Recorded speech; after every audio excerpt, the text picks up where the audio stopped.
നബീന്റെ ബാപ്പയാണെന്ന് വിചാരിച്ചിട്ട് നബീന്റെ ബാപ്പ സ്വർഗത്ത് പോകൂല, നബീന്റെ ബാപ്പ നരകത്തിലാണ് സഹോദര. നബിയുടെ ബാപ്പ നരകത്തിലാണ് സഹോദര. നബീന്റെ ബാപ്പ നരകത്തിലാണ് സഹോദര. നബിയുടെ ബാപ്പ നരകത്തിലാണ്. ആലോചിച്ചു, നബി സല്ലല്ലാഹു അലൈഹി വസല്ലം വാപ്പയും ഉമ്മയും മുസ്ലിം അല്ല, നമ്മുടെ വാപ്പയും ഉമ്മയും മുസ്ലിം ആണെങ്കിൽ നബി തങ്ങൾക്ക് ആ വിഷയത്തിൽ കുറവൊന്നു പോയി. ആ കുറവ് നബി സല്ലല്ലാഹു അലൈഹി വസല്ലം തങ്ങൾക്കില്ല.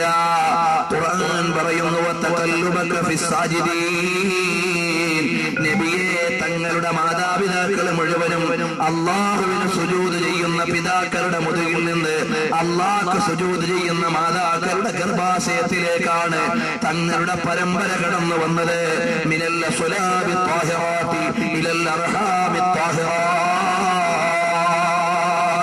ഈ വിഷയം വിശദീകരിച്ചുകൊണ്ട് ഇമാം ഹാഫിദ് സുയൂത്തി ഒരു ഗ്രന്ഥം തന്നെ എഴുതിയിട്ടുണ്ട്. മുല്ല അലിയുൽ ഖാരി ഒരു ഗ്രന്ഥം തന്നെ എഴുതിയിട്ടുണ്ട്. ഇമാമിയങ്ങൾ 46ഓളം ഗ്രന്ഥങ്ങളുടെ ലിസ്റ്റ് ഇതാ അൽ വഫാ ലിവാലിദയിൽ മുസ്തഫ എന്ന ഗ്രന്ഥത്തിൽ അതാ കാണാൻ കഴിഞ്ഞു. ഇതുപോലെ മഹാന്മാരായ ഇമാമിയങ്ങളെ പ്രമാണങ്ങൾ എഴുതിക്കൊണ്ട് സമർത്ഥിക്കുമ്പോ നബി സല്ലല്ലാഹു അലൈഹി വസല്ലം തങ്ങളുടെ മാതാപിതാക്കളെ ആക്ഷേപിക്കുന്ന ആളുകൾക്ക് ഹബീബിനോട് ബന്ധമില്ല.